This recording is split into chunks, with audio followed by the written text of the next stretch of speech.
Hello, good morning students. बेटा last class में मैंने आपको lesson 8 Tom paints the fence ये रीड करवाया था। ये लेसन 4 की फायरफ्लाई नाम से इंग्लिश रीडर की बुक है मेरे पास, जिसमें लेसन 8 हमारा चल रहा है। लास्ट मंडे मैंने आपको इस लेसन का हाफ पोर्शन रीड करवाया था, क्योंकि लेसन बहुत लेंदी है तो मैंने इसकी वीडियो को पार्ट्स में बनाने का डिसाइड किया। ओके, तो हमने लास्ट वीडियो में कहाँ तक देखा है कि इसमें एक बच्चा है जिसको उसकी शरारत के लिए उसकी आंटी पॉली ने पनिशमेंट के तौर पर फेंसिंग को वाइट वॉश करने का काम दिया है। ओके, तो वाइट वॉश करने का काम, क्योंकि बच्चा चाहता था कि सैटरडे मॉर्निंग छुट्टी का दिन है, वो चाहता था कि वो खूब इन्जॉय करेगा, लेकिन क्योंकि उसकी आंटी ने उसको पनिशमेंट के तौर पे ये काम दिया था। और पनिशमेंट किस चीज़ की, कि उसने स्कूल में शरारत की थी, जिस वजह से उसको डिसमिस किया गया था एक दिन के लिए। तो उसकी आंटी को जब पता चला तो उन्होंने उसको पनिश किया कि आज तुम्हें छुट्टी मिली है स्कूल से, तो तुम्हें आज पूरा दिन ये फेंस को वाइट वॉश करने का काम करना पड़ेगा। ठीक है, ये पनिशमेंट क्यों दी गई थी? ताकि वो आगे से स्कूल में कोई शरारत ना करे, है ना। तो हमने इस स्टोरी को पढ़ा था कि जब वो वाइट वॉश करने जाता है तो उसका फ्रेंड कोई उसको मिलता है जो मतलब उसके पास आता है। तो टॉम उस बच्चे से रिक्वेस्ट करता है, जिम नाम होता है उस फ्रेंड का, उससे रिक्वेस्ट करता है कि तुम थोड़ा सा मेरा ये वाइट वॉश करने का काम करने में हेल्प कर दो। जिम मना करता है कि नहीं, जो आपकी मिसेज हैं आंटी पॉली, वो तो मुझे डांटेंगी, पनिश करेंगी, और मैं इतना बड़ा रिस्क नहीं ले सकता। तो टॉम बातें बनाने लगता है, उसे वाइट मार्बल्स का लालच देता है, कंचे आप कह सकते हो उन्हें, है ना, उनका लालच देता है कि मैं तुम्हें ये दूंगा। तो वो बच्चा फिर भी नहीं मानता, तो फिर वो अपना पैर दिखाने लगता है कि देखो खड़े खड़े मेरे पैर की उंगलियां सूज गई हैं, मुझे कितना दर्द हो रहा है। तो मतलब वो कुल मिला के अपना काम दूसरे के ऊपर टालने की पूरी कोशिश कर रहा है ना। तो आप देखते हैं आगे क्या होता है। नेक्स्ट यहाँ पर दिया है नरेटिव 1। पहला वक्ता कह रहा है क्या, gym is only human, gym मनुष्य ही तो है। This attraction is too much for him, ये जो कंचे का लालच उसको दिया, ये लालच बहुत था उसके लिए। He puts down his pail, takes the white alley and bends over the toe with absorbing interest while the bandage is being unwound। उसने क्या किया कि अपनी बाल्टी जिसमें वो पानी लेने गया था उसको तो साइड में रख दिया, और टॉम की हेल्प करने के लिए उसने एग्री कर लिया, है ना। तो अभी क्या है, Aunt Polly suddenly emerge from the house behind them. अचानक क्या हुआ, आंट पॉली आ गई उनके पीछे, and wakes Jim with her slipper, और अपनी स्लीपर से, अपनी चप्पल से जिम को एक लगाया। In a flash Jim is flank down the street and Tom is white washing the wager. यहाँ पे बता रहे हैं कि क्या हुआ कि जब वो बच्चा कंचे के लालच में हेल्प करने लगा टॉम की, थोड़ी देर बाद ही क्या हुआ, आंटी आ गई, और आंटी ने देखा कि अरे ये काम कर रहा है, जबकि मैंने मना किया था जिम को कि टॉम की कोई हेल्प नहीं करना। तो उन्होंने अपनी चप्पल उतार के उसको एक जड़ दी, है ना, एक लगा दी चप्पल। और आप देख सकते हो कि रिजल्ट क्या हुआ कि वो तो अपना दूर जाके गिरा, और टॉम फिर से अपना वाइट वॉश करने लग गया पूरी ताकत के साथ। नहीं तो उसे पता था कि दूसरी चप्पल मुझे पड़ जाएगी। Aunt Polly looks sternly at Tom, then goes back to the house with the slipper in her hand and trim in her eye। Aunt Polly ने स्टर्नली आप कह सकते हो कि मतलब सख्ती से उसकी तरफ देखा, गुस्से से उसकी तरफ देखा, किसकी तरफ, टॉम की तरफ, और अपने हाथ में चप्पल लिए हुए वो मतलब इस तरह का एहसास लेते हुए कि मैंने आखिर पकड़ लिया तुम लोग को, है ना। तो उस जीत का एहसास अपनी आंखों में लेते हुए वो घर की तरफ चली गई।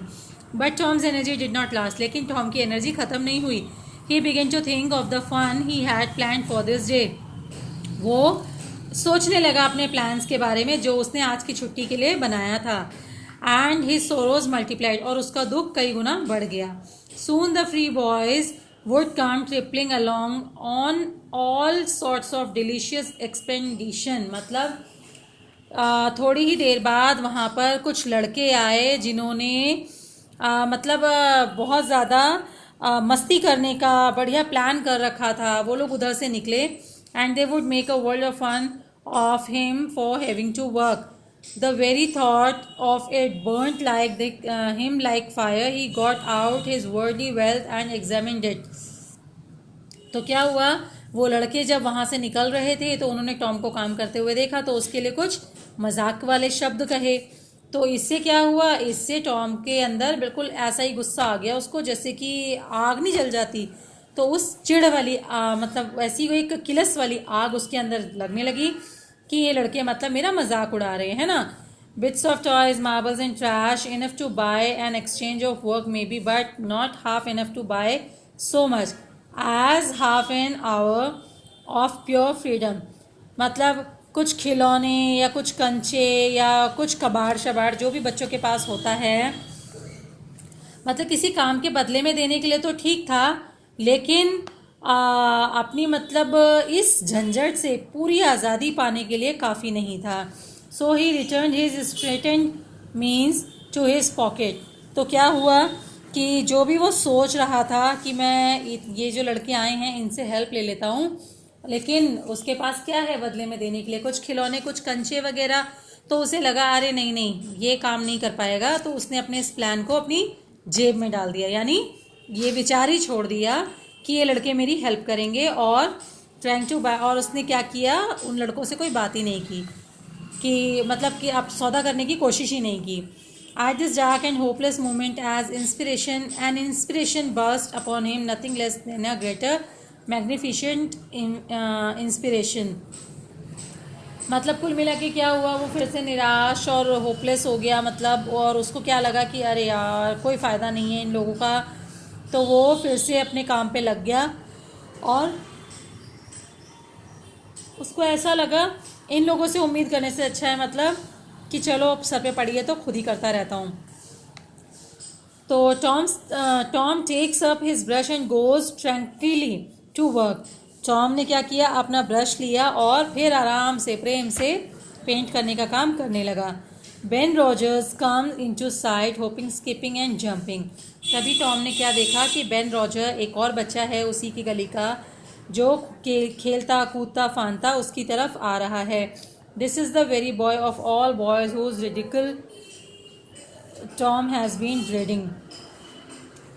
मतलब आप कह सकते हो कि वो जो सारे लड़के थे जिनको देख के वो डर रहा था कि इनसे बात करने का कोई फ़ायदा नहीं, उन सब में ये अकेला ही था जिससे बात करने के लिए मन में एक मतलब एक इच्छा सी जागी थी। Ben is eating an apple and impersonating a steam boat. Ben Apple खा रहा था और इस तरह से खेलता हुआ आ रहा था जैसे कि वो कोई स्टीम बोट चला रहा हो। होता है ना, कभी कभी बैठे बैठे बच्चे बाइक चलाने लगते हैं और आवाज़ें निकालने लगते हैं जैसे कि वो कोई गाड़ी चला रहे हैं, पी पी पी पी का हॉर्न देने लगते हैं। इसी तरह से वो बच्चा एप्पल खाते हुए, उछलते कूदते खेलते हुए इस तरीके से जता रहा था, इस तरह की एक्टिंग कर रहा था जैसे कि वो कोई स्टीम बोट पे बैठा है, स्टीम बोट चल रही है ना। Tom goes on whitewashing without paying any attention to the human steamboat. Ben stops and stares at him. Tom उसकी तरफ ध्यान ना देकर चुपचाप अपने काम करने पे लगा रहा। तो ऐसे में बेन रुका और उसको घूरने लगा। Hello there, you are in trouble aren't you. उसने बेन ने टॉम को हेलो किया और बोला कि तुम मुश्किल में लग रहे हो, क्या तुम मुश्किल में हो? देयर इज़ नो आंसर, कोई जवाब नहीं मिला। Tom surveys his last touch with the eye of an artist, then he gives his brush another gentle sweep and checks the result as before. Tom ने बिल्कुल एक कलाकार की तरह ब्रश को चलाते हुए एक नज़र उसमें डाली, इस तरीके से जैसे कि वो अपनी कला की बारीकियों को परख रहा हो, और फिर एक जेंटल स्वीप माने एक प्यार से ब्रश को घुमाया और फिर रिजल्ट के लिए देखने लगा। मतलब टॉम ने ऐसा जताया जैसे कि उसको ना वाइट वॉश करना इतना मज़ा आ रहा है जैसे कि कोई आर्टिस्ट पेंट करने का आनंद लेता है ना, इस तरह से शो ऑफ किया उसने। तो Ben comes over to him, Ben उसके पास आया।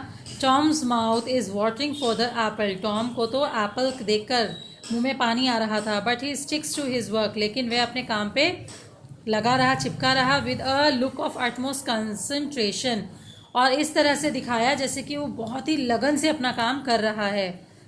Hello, you have got to work. Hey, Ben ने फिर से बोला कि तुम्हें काम करना पड़ रहा है, तुम्हारे पास बहुत काम है। Tom wheeling about suddenly, Tom ने इस तरह से जताया, ओह अच्छा, वाई इट्स यू बेन, अच्छा ये तुम हो, आई वॉजेंट नोटिसिंग, मैंने तुम्हें देखा नहीं था। बेन बोलता है, आई एम गोइंग स्विमिंग, मैं स्विमिंग करने जा रहा हूँ, don't you wish you could, तुम्हें नहीं लगता कि तुम्हें भी मतलब ऐसा करने की इच्छा होगी या तुम भी ऐसा कुछ करना चाहते हो, but of course you had rather work wouldn't you, लेकिन हाँ तुम कैसे जा सकते हो, तुम्हारे पास तो बहुत काम है ना, कोर्स यू वुड, हाँ हाँ बिल्कुल है तुम्हारे पास बहुत काम। तो टॉम ने क्या किया, कंटेम्पलेटिवली, यानी कि बहुत ही सोच विचार के साथ, what do you call work, तुम काम किसे कह रहे हो। बेन बोला, pointing to the fence, fence की तरफ इशारा करके, वाई इजंट दैट वर्क, क्या ये काम नहीं है।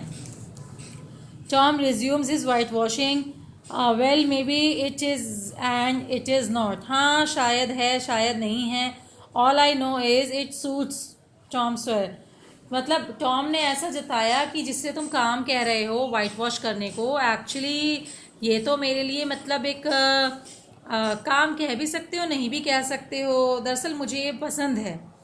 Oh come now, you don't mean to say that you like it, तो बेन कहता है, अरे कम नाउ मतलब अरे रहने दो, तुम ये तो नहीं कहना चाहते ना कि तुम्हें बहुत पसंद है ये करना।